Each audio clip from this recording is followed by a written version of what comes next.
For me, recovery is just getting on with it. Doesn't mean you have to be fine, but you're better than you could be. You're getting by. You might be struggling, but you're kind of coping. That recovery is possible. Imagine a banana with multiple layers of skin. It's like peeling back the layers to find the true self. Recovery to me is beginning and continuing to live life and not just exist. Recovering in the face of obstacles, of struggles, of trials and tribulations, of things that continue and maybe will always get in your way, but still at the same time moving on and living your life and experiencing what there is to experience and making the most of what you've got and enjoying your life for what it is. Bipolar Affective Disorder and Mountaineering by Elizabeth Bennett. I am often asked why I climb to the top of a mountain.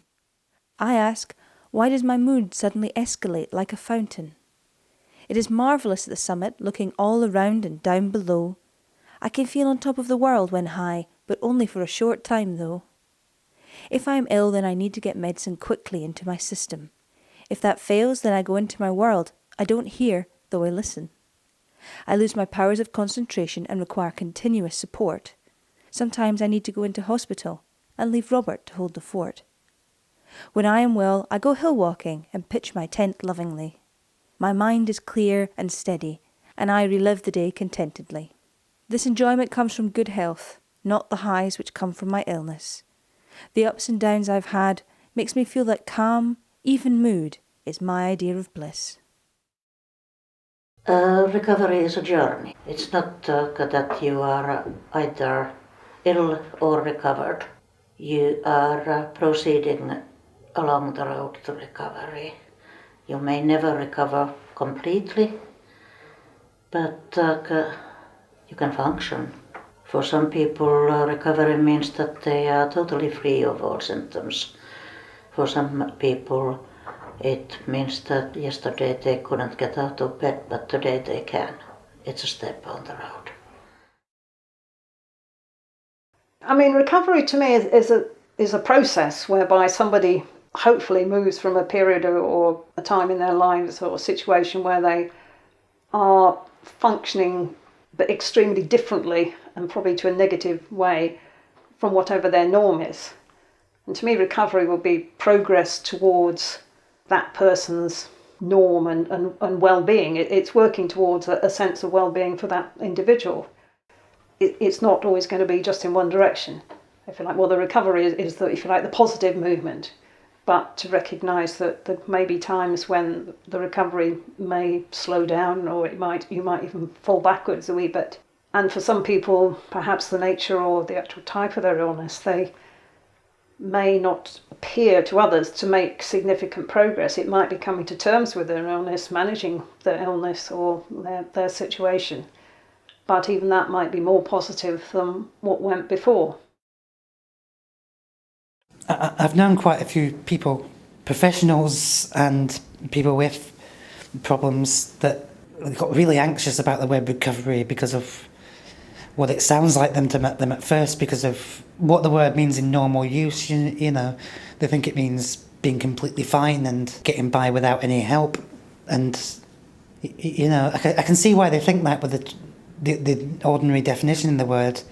And so in that way, perhaps it's a bit of an unfortunate choice of word, but, you know, that's the word that's used for this process, this way of being, and we've just got to get behind it and get on with it and explain to people that it doesn't mean that. It's quite simple. It's not so scary. It's almost whatever you want it to mean.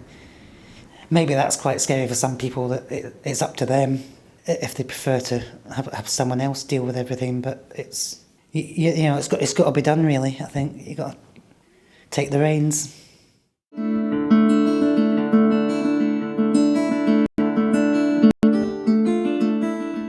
The things that help me manage depression, manage life, and the world I find myself living in, are like my dogs, my books, the job that I do, which is about helping people and supporting people, you know.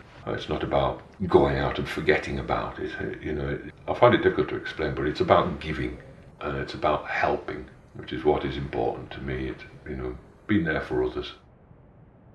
Having us control the illness rather than it controlling us requires a lot of care and attention in coming to terms with it and accepting that you may have to be on medication for quite some time, you know, forever maybe, you know, which is the case with myself. And I view myself as being not dissimilar to a diabetic who has to daily take the insulin just to remain well. You know, it's an inconvenience, but it has to be done. I think part of it is perhaps coming to terms with what's happened before, hopefully getting some sort of understanding, so you're getting some help to have some understanding, looking at various things that can make things better, and that is the whole range of whether it's, you know, the medication may have a part of it, but lifestyle, you know, what makes you feel good in your life. Recovery doesn't happen overnight, although we would like it to happen overnight. It requires an effort, an extreme effort of oneself, dragging oneself there, and people's levels of motivation vary. Full Moon by Keith Murdoch. The silver full moon shines down on you with a gleam in its eye. The moon rules Cancer, also Aquarius in the Orient.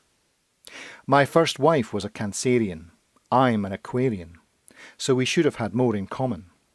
The tides, the weather, women's periods are all affected, so are our emotions by the silvery beam. It's a full moon tonight, an Aquarian night. Being Saturday, Saturn rules Aquarius. So I think I'll go and enjoy myself. I'll start with a currant bun. At least it's the right shape.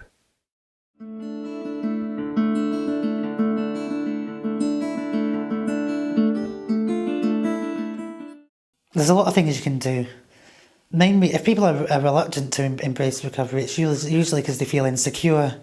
And so if you can reassure them that it's going to be quite safe for them, and that even if they're taking risks, that they'll be all right in the end.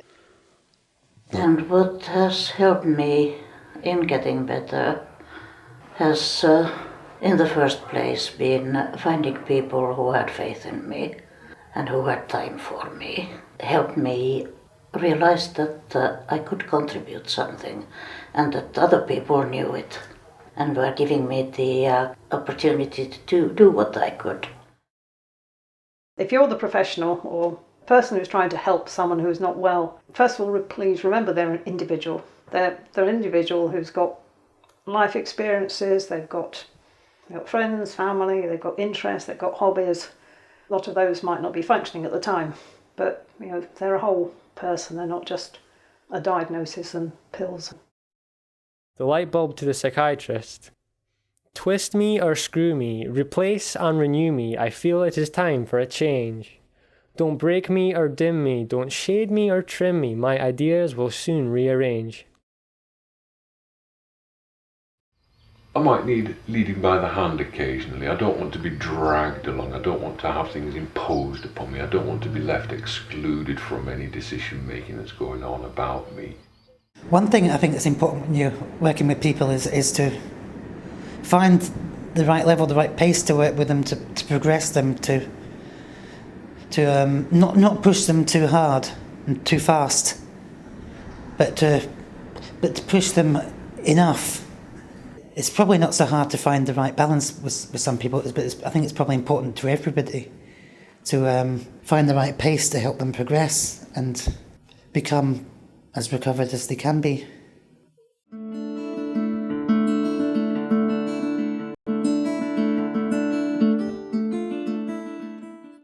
If you can be an inspiration to people in any way, it can be quite a little way, just by something you say or something you do. It's funny the things that can inspire people. You can just give them a bit of drive back. They can do wonderful things.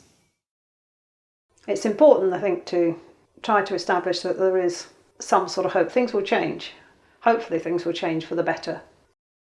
And yeah, I am mentally, I have a mental illness, but I'm still a human being, and I'm still just as valid a part of the wider world as anyone else, and I can contribute and be a worthwhile person to know or to be with or to be around. Regeneration. Is this what's to be? Hollow scraps of destiny? The pain, trauma, torment we suffered, we wept, we cried and held one another. Journeys and pathways, for now and always, will haunt, condemn, deny and bring pain, through sounds, memories, again and again. Through it all still here, somehow we made it through, to rebuild, regenerate and start anew.